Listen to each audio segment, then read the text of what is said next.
Tout le monde, j'espère que vous allez bien, que vous avez passé une très bonne journée. Bon, la journée n'est pas finie, mais bon. Alors, aujourd'hui, petite vidéo sur la numérologie des années personnelles. Alors, qu'est-ce que l'année personnelle? Donc, je vais vous expliquer c'est quoi et surtout comment la calculer et à quoi ça sert. Donc, c'est de la numérologie. Surtout, si cette vidéo vous aura plu, ben, foutez un petit pouce en haut, ça fait toujours plaisir. Commentez la vidéo, partagez la vidéo, abonnez-vous à ma chaîne si ce n'est pas déjà fait. Et je vous dis à tout de suite, c'est parti maintenant.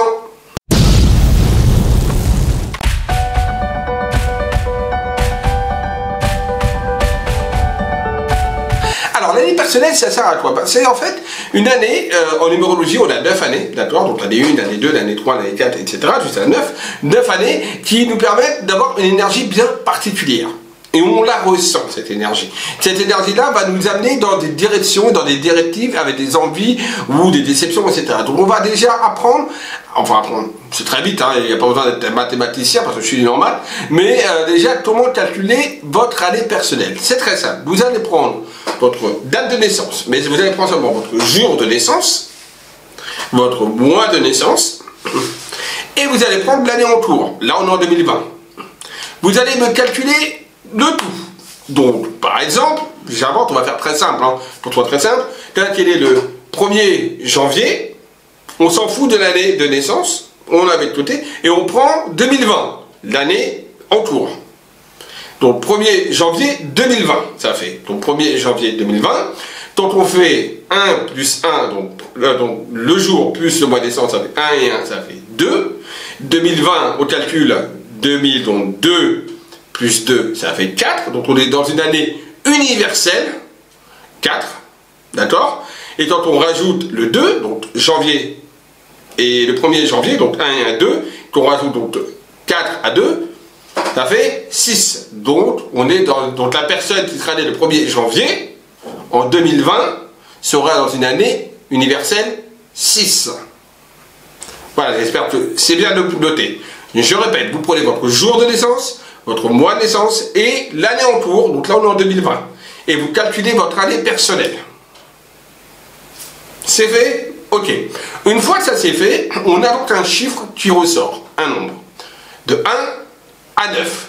Si par exemple, ça fait plus que 9, imaginons que ça fait 14, et bien on réduit le 14 en faisant 1 plus 4, qui va donner 5.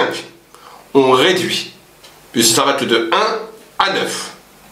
Si par exemple vous êtes sur un chiffre, en calculant votre jour, votre mois de naissance, plus l'année en cours, vous êtes sur par exemple 23, on fera 2 plus 3, qui fera 5 aussi. 3 et 2, 5. D'accord? Voilà. Une fois ça c'est fait, on va essayer de, je vais vous expliquer un petit peu en quoi consiste l'année et à quoi correspond votre année. Alors, au niveau de l'année 1, c'est l'année en fait de la nouveauté. C'est l'année donc du renouveau, de la reconstruction, de l'avancement personnel. D'accord? C'est également une année également d'activité. D'accord? Une année également peut-être aussi où on peut un peu se retrouver un petit peu seul. Parce qu'on a tellement de projets en cours, tellement de choses à faire, qu'on est dans une année également où on peut également un petit peu se retrouver seul. C'est donc également l'année des mutations, des promotions, des évolutions. C'est pas vraiment une année, on va dire, sentimentale. Il peut y avoir de nouvelles rencontres, par contre, sur l'année 1. Par contre, c'est pas vraiment une année, on va dire, où on va trouver de l'âme sœur. D'accord? Mais c'est plus une année qui est liée à de nouveaux projets, de nouvelles envies. Donc, si vous êtes dans une année 1, vous allez sentir une nouvelle énergie venir en vous, transparaître en vous, qui va vous faire avancer différemment, avec une envie de nouveaux projets, de nouvelles évolutions, peut-être de changer de travail, peut-être peut-être vous avez déjà changé de travail pour vous mettre dans de nouvelles perspectives, peut-être même vous mettre à votre compte. Bref, c'est une année d'indépendance et de reconstruction générale. L'année 2, c'est l'année donc des conciliations. C'est l'année également du 2, donc 1 plus 1 c'est le 2, donc 2 personnes. C'est l'année également des rencontres sentimentales, c'est l'année également des rapprochements, mais également ça peut être aussi l'année également des conflits, d'accord? Si par exemple avec votre couple ça va mal, c'est également une année également où on peut être également un petit peu en conflit, ça ne veut pas dire en séparation, d'accord? Mais en conflit, et bien à l'année 3 au moment des conflits, d'accord? Donc l'année 2 c'est vraiment l'année également des associations, du partage. C'est l'année, par exemple, si vous voulez vous mettre par exemple en collaboration avec quelqu'un, c'est la bonne période, c'est le bon moment. C'est le moment également pour les capitaux, donc tout ce qui est financier, d'épargner, de mettre de côté, etc. C'est le bon moment également pour tout ça.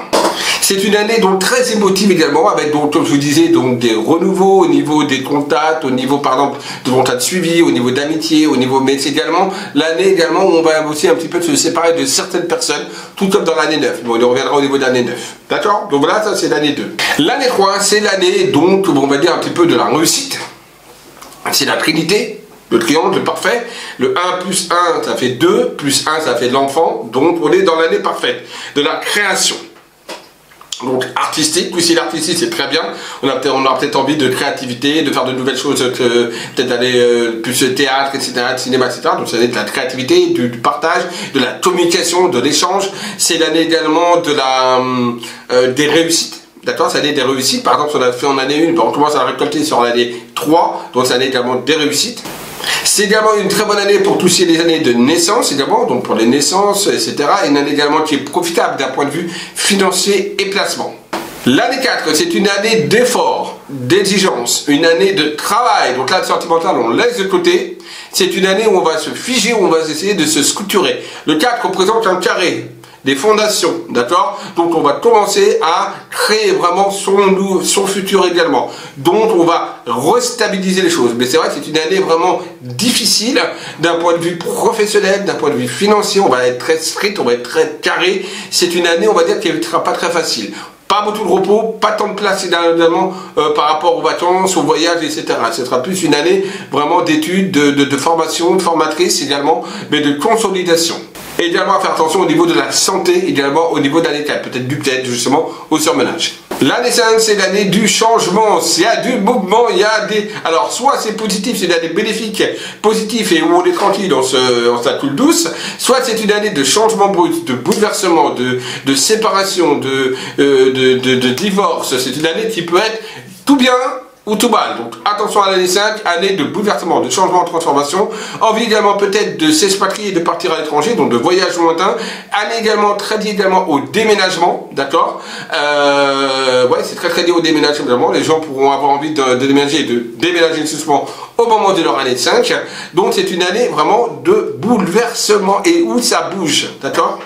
L'année 6, c'est l'année par contre qui est liée à la famille, pas au sentimental en proprement dit. Alors il y a le sentimental, mais également lié à la famille, à la notion de famille, notion d'avoir envie d'avoir des enfants, notion également d'agrandissement de la maison, notion également de retrouver son âme sœur, donc de trouver vraiment une relation sincère. C'est également une année également de réconciliation avec d'anciennes personnes éventuellement, ou peut-être avec son ancien couple. Voilà, c'est une année vraiment, on va dire, liée au sentimental. Ce n'est pas lié vraiment au professionnel. On l'a laissé dans ton projet sur l'année 4, hein, et on est sur une année 6, et une année familiale cette fois, donc liée au sentiment. Dans tous les sens du terme, d'accord, avec agrandissement également du foyer, etc. Possibilité également de mariage important, mais également attention, possibilité aussi de divorce. Si dans l'année 5 on a eu une rupture, donc comme je disais, donc avec une personne, de rupture, l'année 6 peut être une année de divorce, où les papiers administratifs se mettent en place pour le divorce. Voilà, l'année 6.